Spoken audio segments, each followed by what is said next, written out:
The entire following segment consists of satirical content. All references to reality are fictionalized, and all personages are fictional except for public figures, which are used fictitiously.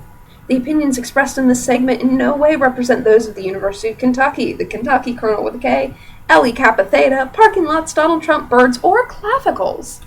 Good morning, listeners. My name's Bridget, and I just got my coffee from the Willie T. Starbucks in under 2 hours.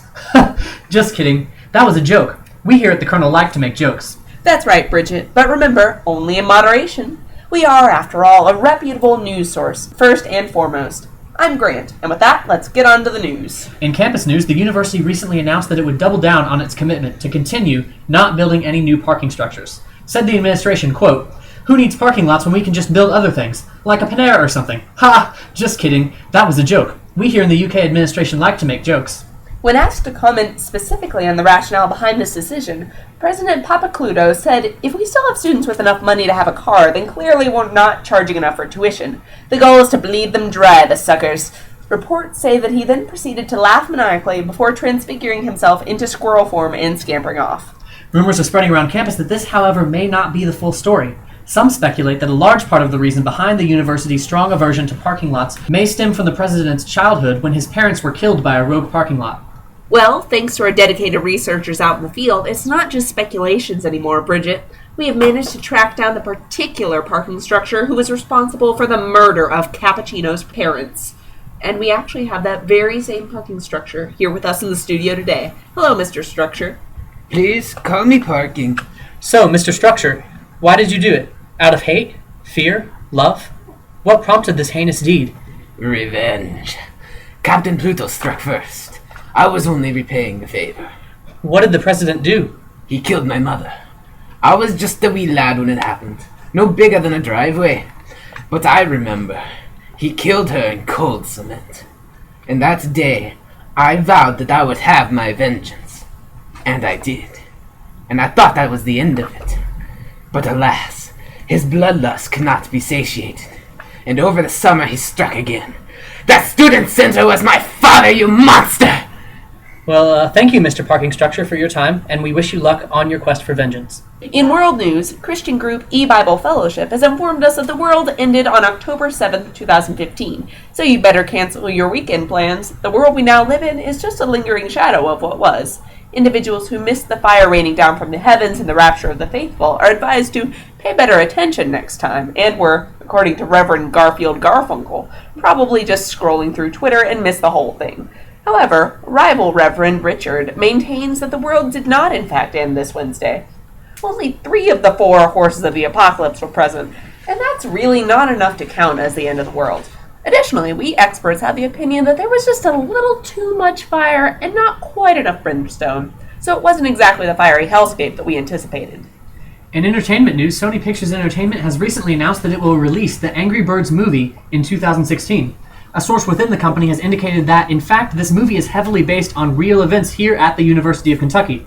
This drama feature will cover the bloody and seemingly endless war of the small migratory birds against the heroic wielders of flare guns. Here's an exclusive clip from the upcoming trailer. Ah! The feathered devils are upon us! You cannot defeat us, humans. You're birds and we are angry! The horror! Will we ever get them off the roof of Willie T? How are we supposed to canoodle? In campus news, we are saddened to announce that the EKU Colonels lost our football game against the UK Wildcat this Saturday. But it's really hard to run a football program on the $750 budget given to us by SGA, so we've accepted our loss with dignity. Wait, we're the Colonels? Yes, Grant, didn't you notice? Despite our largely feminine-sounding cast of voices, we are actually a group of large, burly menfolk wearing tight, shiny pants. I thought it was fairly obvious. Wait, you were at the game. But what does the EKU stand for? It's a silent E, Grant. And then UK backwards, to throw our enemies off the scent. How did we lose? We're so great at the ball foot. Well, some of our teammates kept losing sight of the pigskin and started tackling random audience members. In world news, yet another ship has disappeared inside the Bermuda Triangle. However, geometric scientists are predicting that we are nearing an answer to this mysterious phenomenon. Due to the number of wrecked ships forming corners inside the region, it should now be correctly referred to as the Bermuda Tetracheidecagon. So now you can sleep easy, listeners. And now to Madame Falafelcopter for the weather. Taurus. Oh, wait, Madam F, you're doing the weather this week. Tours of campus will not be conducted this week due to predicted heavy rainfall. Tours. No. Jeff, you're not doing weather anymore. We thought we threw you in the trash compactor. Yeah. Jeff. Yes. Well, I'm trash come backter. Of the worst. Damn it, Sam, you missed his heart. Sorry, Chief. I'll aim better next week. Oh dear. In honor of Banned Books Week last week, we brought in seasoned librarian Harolda Huxenberg to remind the listeners of the reasons why these horrible works were removed from our libraries in the first place. Well, let's see here. The Adventures of Huckleberry Finn is banned. A huckleberry isn't a real fruit, Finn. Get your shit together. Bury My Heart at Wounded Knee, noted as anatomically disturbing. Catch-22, deliberately setting the bar low for children. Why not try to catch 23, huh? Fahrenheit 451. Fahrenheit is a suspiciously German-sounding word, which means it was clearly written by Nazis. Invisible Man.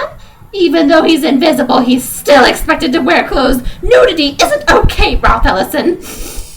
How by Allen Ginsberg. No, stop that! And now a word from a representative from our sister from another Mr. organization, Slugs of UK. Squelch. And now for a few words from our sponsors.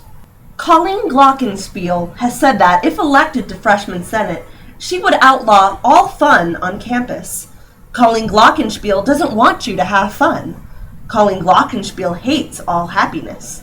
Colleen Glockenspiel has said publicly on air that she wants to personally kick every puppy. Do you want someone like Colleen Glockenspiel in your Freshman Senate kicking your puppies? Don't settle for Colleen Glockenspiel. Vote Donald Trump for UK Freshman Senate. Because if we can have a president from Kenya, then we can certainly have a freshman senator who's old enough to buy his own hair. Donald Trump. He only kicks puppies if they're Mexican. Just vote already, you asshole. I'm the Donald Trump, and I handsomely approve this message. Forget the Beanie Babies of yesteryear. Let us introduce you to the latest plush toy phenomenon. Itty Itty Itty times Infinity Bitties. You may have heard of Itty Bitties, those adorable tiny plush representations of your favorite characters. But Itty Itty Itty times Infinity Bitties take it a step further. Our bitties are so itty that they're downright infinitesimal. Even the world's most powerful microscope can't see them. Oodles of itty to the umpteenth power bitties could be crawling on your face right now, and you wouldn't even notice. They could be hiding in your food, infiltrating your water supply, in the cutest way possible. For one payment of $19.99, you can start your collection. We'll send you 57,421 itty times Infinity Bitties in an official cardboard box the size of the nail on your littlest finger. Collect them all before they collect you. And now we're on to dating tips with Jeff. Jeff, you're still alive?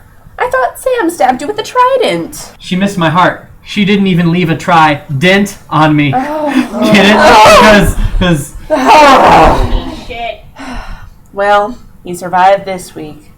Go on then. Hello, Colonel listeners, and welcome to Dating Tips with Jeff.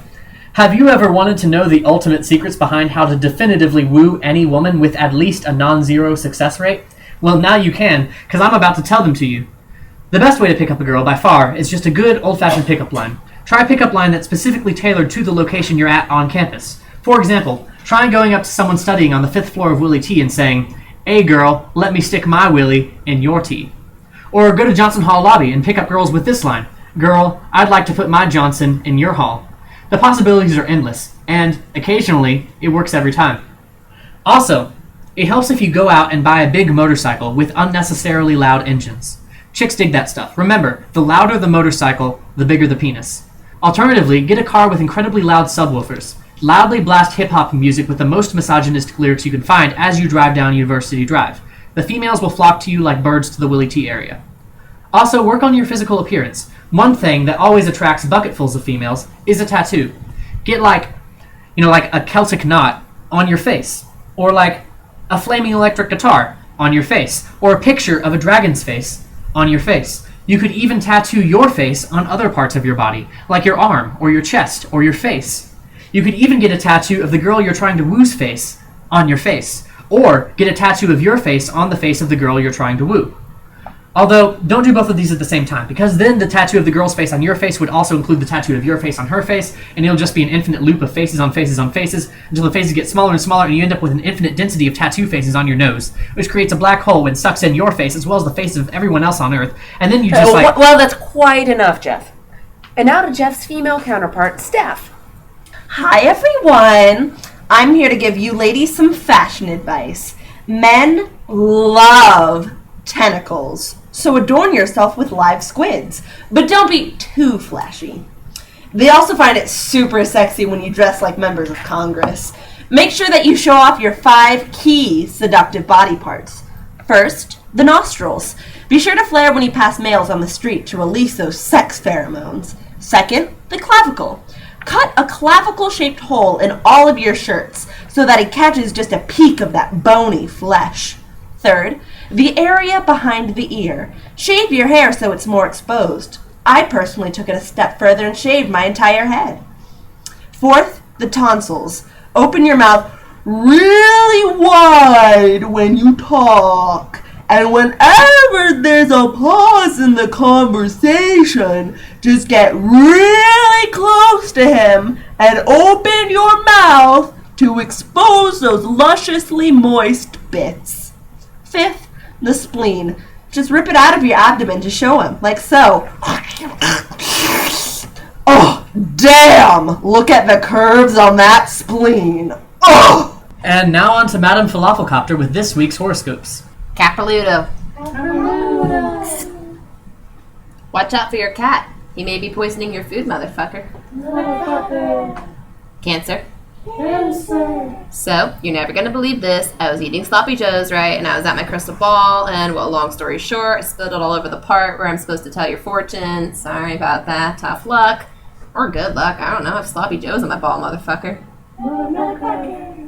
Virgo. You'll be eating a cupcake, Virgo, and you'll get some of the icing on the tip of your nose, and you'll try to lick it off, but you won't be able to because it's too high up there. So you'll have to use a napkin instead. Also, your house will burn down, motherfucker. Libra. You will die a horrible death. Unless you bring back the $5 you owe me. That's not your fortune. That's just a threat, actually. You know who you are, motherfucker. Gemini. You will die a horrible death. That's not a threat. It's just fated to happen. Nothing you can do about it. You can still give me money if you want, though, mother hecker. Leo. Leo, you're the bomb diggity and everybody loves you. You're doing perfectly at life. Don't change anything, motherfucker. Sagittarius. A magical aura surrounds you wherever you go, Sagittarius. A magical, wondrous aura of wonder and magic. No, never mind. That's just your odor. Take a shower, motherfucker. Well, that's it for today's podcast. For more horoscopes, news, and other assorted nonsense, follow us on Twitter at UKCOLONEL. Visit us at www.theukcolonel.org or find Slugs of UK on Twitter or on Facebook. I agree. The previous segment consisted of satirical content. All references to reality were fictionalized, and all personages were fictional, except for public figures whose likenesses were used fictitiously, motherfucker. The opinions expressed in this segment in no way reflected those of the University of Kentucky, the Kentucky Colonel with a K, strong independent women who choose to make the decision to shave their heads and wear owl suits.